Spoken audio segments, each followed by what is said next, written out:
Conteúdo. Olá pessoal, tudo bem? Meu nome é Marcos Menezes, esse é mais um episódio do podcast Papo e Conteúdo e hoje nosso bate-papo é com a Tatiana Moura, ela que é empresária, palestrante e educadora executiva. Tudo bem, Tatiana? Tudo ótimo, e por aí? Tudo bem, tudo certo. Legal, eu agradeço a sua participação aí no episódio de hoje para a gente bater um papo, tá?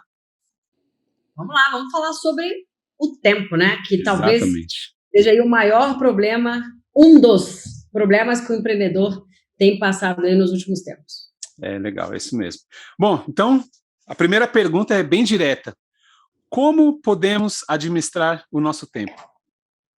Então, eu digo que a primeira coisa que a pessoa precisa fazer é ter uma noção de qual tempo que ele tem disponível, né? Então, tem gente que tem muito tempo disponível, tem gente que tem pouco tempo disponível. Uma coisa muito equivocada que o empreendedor tem, isso tem muito a ver com a questão dos valores, é achar que para poder ser um bom empreendedor ele tem que trabalhar muito, ele tem que estar com a agenda muito lotada e tem que fazer 1000 coisas. Isso é sinal de improdutividade e não de produtividade, né? Então, antigamente a gente tinha uma crença de quanto mais coisas eu fizesse, melhor eu estava indo. Gente, ninguém é pato, né? Porque quando a gente faz 1 milhão de coisas ao mesmo tempo e nada muito organizada, fica parecendo um pato. Eu faço tudo e não faço nada. Então, a primeira coisa que você tem que fazer é saber o tempo que você tem disponível. Eu tenho 4 horas, 5 horas, 10 horas disponível? Essa é a primeira coisa. A segunda coisa é quais são as tarefas que eu tenho que executar. Essas tarefas precisam de quanto tempo para serem executadas? Então, se eu sei o tempo que eu tenho para executar cada tarefa, se eu sei quais são as minhas tarefas e sei quanto tempo eu tenho na minha agenda disponível, eu consigo me organizar. Então, para mim, eu preciso saber as minhas tarefas, eu preciso saber o tempo que eu tenho disponível, é dica número 1 para poder fazer as coisas funcionarem. Porque, por exemplo, a mulher, né? Não que o homem não faça, mas normalmente é uma tarefa mais voltada para a mulher, que é arrumar a casa.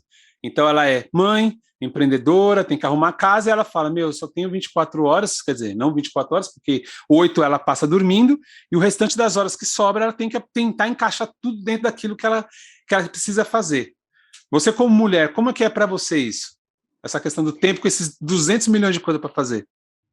Eu tradicionalmente não sou uma pessoa que fica muito dentro de casa, né?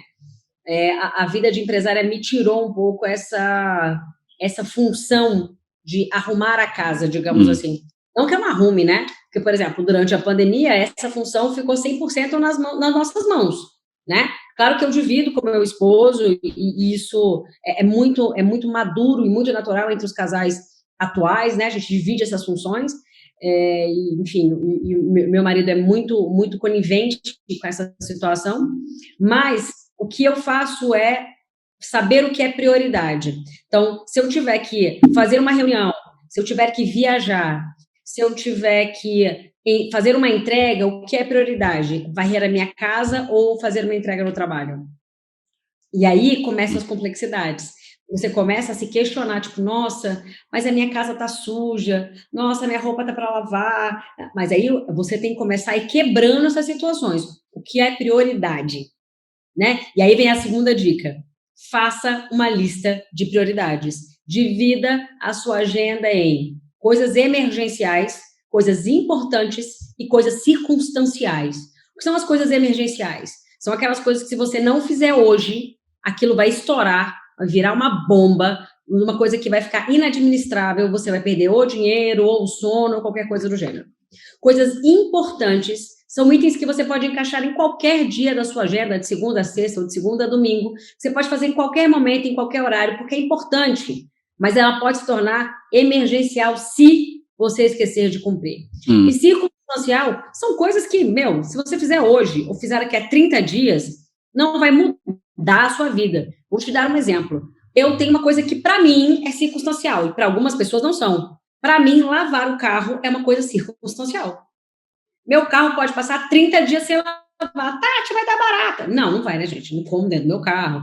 Eu sei que eu não vou lavar o meu carro continuamente. Se eu já sei, eu não vou fazer coisas para o meu carro precisar ser lavado continuamente, né? Por quê? Porque tirar o carro para mim da garagem e deixar ele no lava-jato me toma tempo.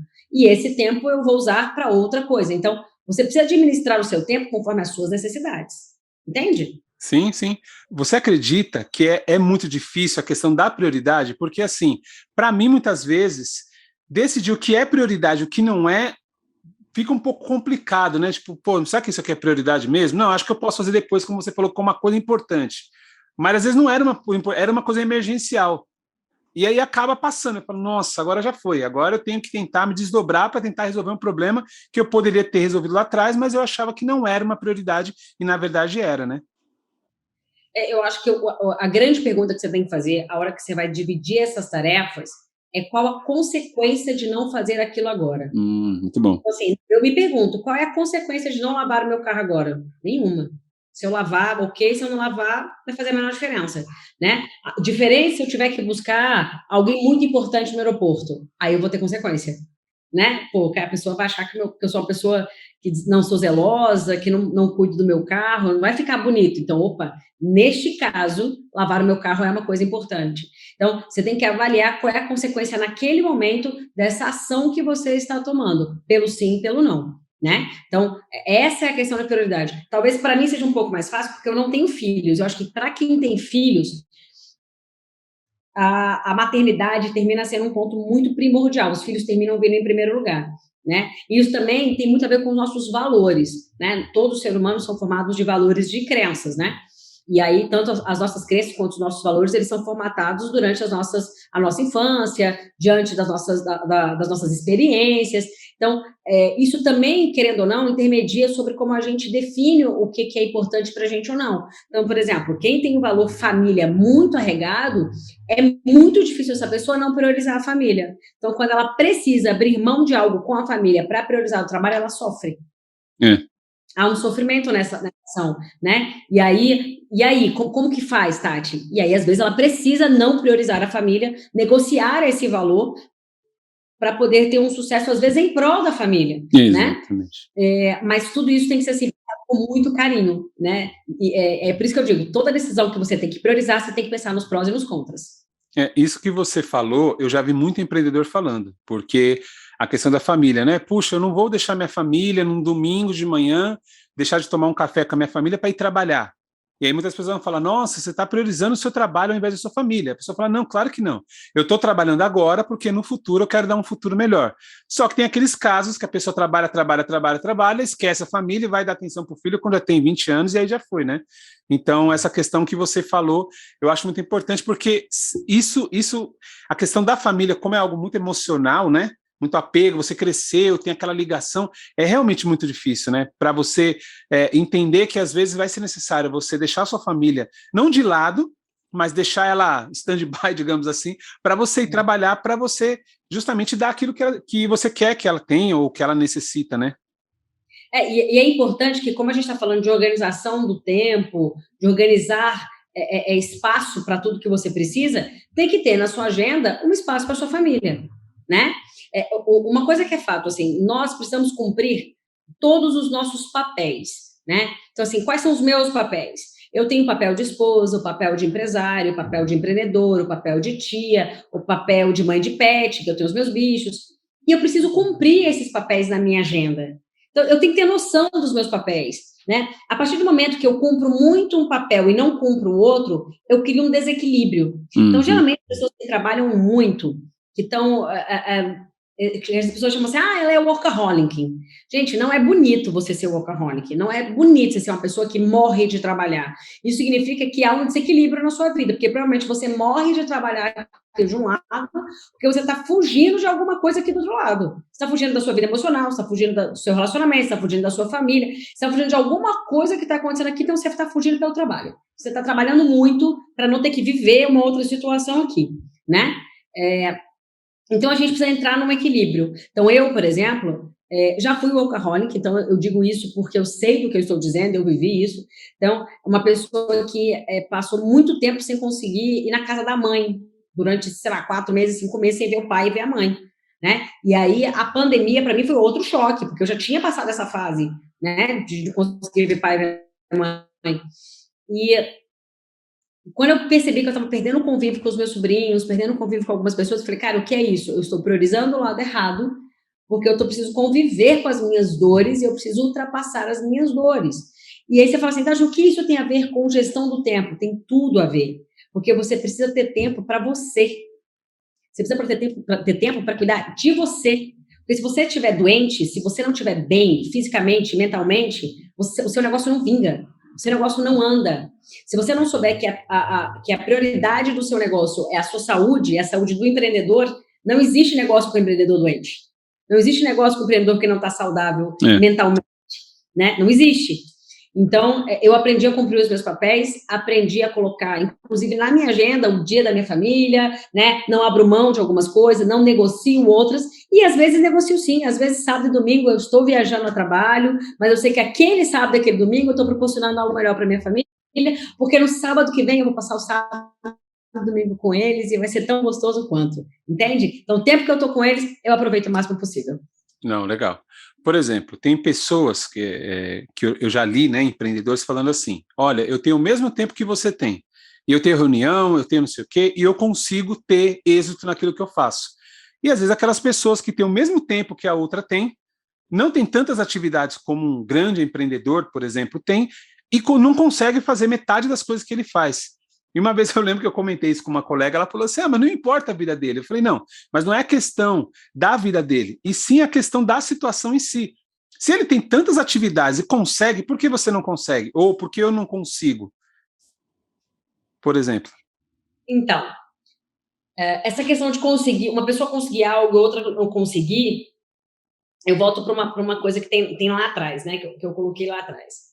Isso tem muito a ver com o que nos limita, né, com uma coisinha chamada assim, crença limitante. Todos nós somos formados de crenças. Algumas são positivas, outras são negativas, né? Isso é formado durante toda a nossa existência. A gente cria crenças o tempo inteiro, né? Então, eu vou dizer das minhas próprias crenças, que das minhas eu posso dizer. Então, eu vim de família pobre, tá? Então, me tornei empresária, tenho 39 anos, sou super bem-sucedida, tenho coisas hoje, viajei pelo mundo inteiro, coisas que eu nunca imaginei que pudesse fazer na minha vida, porque eu nasci na periferia, né? Sou filha de nordestinos, meus pais não fizeram faculdade, então, eu sou a típica brasileira suburbana, né? Que emergiu e hoje é uma empreendedora de sucesso. Então, eu faço parte de uma minoria, digamos assim. Mas eu quero, através da minha história, mostrar para as pessoas que tudo é possível quando você, na verdade, acredita que é possível e faz sua parte, né? Então, você tem que fazer sua parte também. E aí, eu aprendi muitas crenças que me limitavam. E essas crenças que me limitavam vinham dos meus pais, que vinham dos meus avós e assim sucessivamente. Uhum. Então, por exemplo, quem nunca ouviu que rico não passaria pelo buraco da agulha? Quem nunca ouviu, eu ouvi, por exemplo, que todo rico era bandido, que não era impossível ser rico nesse país, que para ser rico nesse país você tinha que roubar. Não é possível que ele é rico. Não, esse dinheiro com certeza é lavagem de dinheiro. Não é honesto. Dinheiro não, ele não pode ser honesto. E aí, o que eu criei na minha cabeça? Que toda pessoa rica é ruim. E qual que é um dos meus valores? Muito forte, honestidade. Um dos meus valores, honestidade, é muito forte. Então, o que acontecia comigo? Toda vez que eu ganhava dinheiro, eu gastava dinheiro. Eu gastava mais do que eu ganhava. Por quê? Porque como na minha cabeça estava registrado que ter dinheiro é uma coisa ruim, eu nunca tinha dinheiro. O dia que eu comecei a desconstruir essa crença e ressignifiquei essa crença, eu me dei conta que quanto mais dinheiro eu tenho, mais pessoas eu posso ajudar. Então, eu simplesmente peguei uma crença ruim, ressignifiquei essa crença e coloquei essa crença para funcionar na minha vida. O mesmo tipo de crença que eu tenho com o dinheiro, que eu tinha com o dinheiro, as pessoas têm com o tempo. As pessoas têm com milhões de outras coisas. Sim. Tá?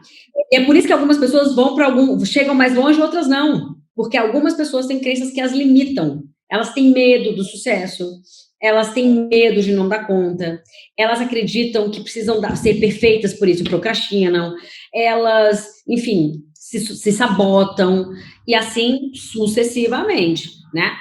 Mas existem inúmeras crenças que fazem a gente não dar um passo para frente, né? Por exemplo, eu já fui a pessoa mais desorganizada, eu não era uma pessoa eu era uma pessoa indisciplinada, e aí você vai aprendendo que para você ser o que você quer ser, você precisa mudar.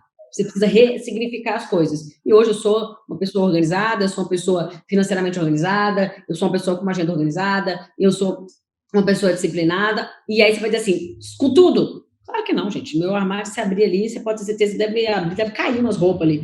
Mas com o máximo que eu consigo, eu sou disciplinada. Não dá para ser perfeito, até porque o perfeito também sofre. Porque nada é perfeito. É verdade. Entende? Sim, sim. Você falou sobre disciplina. Tem tudo a ver ou tem uma parte a ver a questão da disciplina com o tempo? Tem tudo a ver. Para você cumprir uma agenda, cumprir um propósito, cumprir uma meta, cumprir um planejamento do seu tempo, cumprir os seus perfis, sem disciplina, não vai dar certo. Porque você fala assim, vou cumprir minha agenda hoje. Vamos lá. Fiz lá minha agenda bonitinha de segunda a sexta, tá tudo bonitinho. Aí chega um amigo para você e fala assim, vamos tomar uma cerveja? Só que no horário da cerveja que tá lá, tá assim, ó, estudar para o concurso, organizar o meu armário, ler o livro tal. Aí você fala, vou ler o livro não. Vou tomar uma cerveja com meu amigo. Amanhã eu estudo para o concurso. Amigo, acabou. Sua disciplina foi a zero. Você não conseguiu dizer não para o seu prazer. Infelizmente, todo ganho tem uma perda, toda perda tem um ganho. Acabou. Se você quer ganhar alguma coisa, você vai ter que abrir mão de algo. Nesse caso, se você quer passar no concurso público, você vai ter que abrir mão de alguns prazeres. Então, por exemplo, se eu quero emagrecer, eu vou ter que abrir mão de comer doces, de comer carboidrato. Sim. Se eu quero guardar dinheiro, eu vou ter que abrir mão de gastar com algumas coisas. Se eu quero ter uma vida mais organizada, se eu quero cumprir a minha agenda, eu vou ter que aprender a dizer não e vou ter que aprender a seguir os horários. É isso. Então, por exemplo, hoje eu programo reunião de 1 hora. Deu 1 hora de reunião, eu falo assim, gente, a gente pode ir terminando a reunião, porque a reunião já deu 1 hora. Parece chato, mas não é. Estou programando as pessoas, estou programando a minha reunião para terminar em 1 hora. Por quê? Porque eu já programei outra reunião para outra 1 hora. Por quê? Porque nós, brasileiros, temos um probleminha com o tempo. A gente estica o tempo. Você percebeu que a gente estica o tempo? Parece que ele é elástico. Não, gente, ele não é elástico. Por isso a gente chega atrasado. Por isso a gente, não, vai dar tempo, vai dar tempo, vai dar tempo. Aí perde o avião. Aí chega na hora da prova e não dá tempo. Chega atrasado no aniversário do amigo. Não dá tempo. Cumpra seu horário. Eu digo o seguinte, o meu cliente pode me deixar esperando, mas eu não vou deixar ele esperando. Eu vou fazer a minha parte. Muito bom. É até a mesma aquela questão de o brasileiro deixa tudo para a última hora, né? Justamente por isso. Deixa eu fazer uma outra, que agora é uma coisa que para mim sempre foi inimaginável, na verdade. Assim, quando eu era pequeno, eu sempre ouvia falar, falando também em relação ao dinheiro, que era o bem mais precioso. Quem tem dinheiro tem tudo, com dinheiro você faz qualquer coisa. E de uns anos para cá, fala-se que o bem mais precioso que você tem é o tempo. E é isso, quando veio, eu falei, não, peraí, mas como assim o tempo? Não é mais o dinheiro? O dinheiro é o que você compra tudo, como assim o tempo? O tempo você não consegue pegar, você não consegue comprar. Eu não consigo chegar no mercado e falar, dá mais 3 horas de tempo aí, para mim que eu preciso resolver, não tem como. E realmente, aí, obviamente, com o tempo vai passando, você vai estudando, vai lendo algumas coisas, lendo, né, o que as pessoas vão falando a respeito, e aí realmente você começa a entender. Mas eu queria que você falasse sobre isso, sobre que hoje o tempo é o bem mais precioso que nós temos, né? Na verdade, eu digo que você podia colocar assim, tempo igual a vida. Essa é a verdade, assim. O tempo, ele é a nossa medida de vida. Esse exato momento que nós estamos fazendo aqui é vivendo, né? Esse tempo ele não volta, esse tempo é vida. Você está, neste exato momento, levando algumas horas da minha vida, eu estou levando algumas horas da sua vida. E o que a gente tem que fazer é que esse momento seja prazeroso e que esse momento seja bom, porque ele não vai voltar. E é por isso que eu digo que o tempo, ele é sim a nossa medida mais rara e mais importante e que as pessoas não deveriam perder o seu tempo com pessoas, atitudes, enfim, com coisas que não trazem para ela o prazer de viver a vida. Então, você já viu aquelas pessoas que você, assim, abre a porta e você fala, ai, meu Deus, lá vem essa pessoa, lá vem. Exato. São aquelas pessoas que elas te sugam a vida. Não são pessoas legais, cara. Tira essa pessoa da sua vida, brother. Se essa pessoa tá entrando pela porta e você já fala, pessoa que fala demais, pessoa que está do seu lado, mas não te acrescenta em nada, pessoa que fica o tempo todo falando, mas não fala nada, que você não consegue nem interagir, essa pessoa te suga a vida. Mas sabe aquela pessoa gostosa que quando você abre a porta, você fala, ai, olha quem chegou, que legal! Essa pessoa é a pessoa que te dá vida, porque te dá sorriso, te dá vontade de estar junto, te dá, sabe, desejo de viver. São essas pessoas que você tem que ter na sua vida, porque a medida do tempo é igual à vida. Toda vez que você está dando tempo para alguém, você está dando a sua vida. E aí a gente às vezes fala para a galera, pô, você está perdendo seu tempo. Quantas horas na televisão? Você está perdendo seu tempo fazendo o quê? Porque você está perdendo vida. Né? E aí, aqui, quanto tempo de vida você está perdendo fazendo nada? Não, fazendo coisas que não contribuem em nada no seu crescimento ou no que você vai fazer, o que você quer para o seu propósito de vida. Muito bom. Excelente. Tatiana, obrigado. Obrigado mesmo por tudo que você falou. Eu gostei muito. Eu acredito que as pessoas que vão estar nos assistindo também vão gostar, porque talvez algumas pessoas vão se identificar com a gente, um pouquinho que a gente falou sobre a questão das crenças, vão começar a pensar mais sobre a questão do que é, da prioridade que você falou, que primeiro é importante estar no meio. Qual é a primeira mesmo que você falou? Da questão da prioridade? Emergencial e circunstanciais. Emergenciais, importantes e circunstanciais. É isso aí. Então é isso aí, pessoal. Vamos se programar o nosso tempo. É possível fazer tudo, né? Afinal de contas, nós temos 24 horas. Programa o seu tempo para você dormir quando você estiver acordado, como a dica que a Tatiana deu. Não perca seu tempo com coisas que não vão te agregar em nada, porque, infelizmente, não volta. Se pudesse voltar, né? Rebobinar ali, deixa eu agora resolver aquilo, mas não tem como. Então, já foi. Obrigado, viu? Obrigado pela sua contribuição no nosso episódio de hoje. Foi ótimo que eu puder contribuir para a felicidade das pessoas, porque elas possam usar melhor o tempo delas e a vida delas. Vai ser um prazer. Show de bola. Pessoal, eu vou deixar aqui na descrição o Instagram dela para vocês poderem procurar. Ela tem vários cursos, né? Tem várias coisas que as pessoas podem acessar, tem vários conteúdos no Instagram dela, vocês podem acessar e também chamar no privado, bater um papo, conversar mais. Eu acredito aí que vai ser um papo bastante proveitoso. Pessoal, muito obrigado para quem nos acompanhou aqui. Nos siga no Instagram, @papoconteúdo. Nossos episódios também estão em todas as plataformas de streaming, tá bom? Um abraço e até o próximo episódio. Esse foi mais um episódio do Papo e Conteúdo.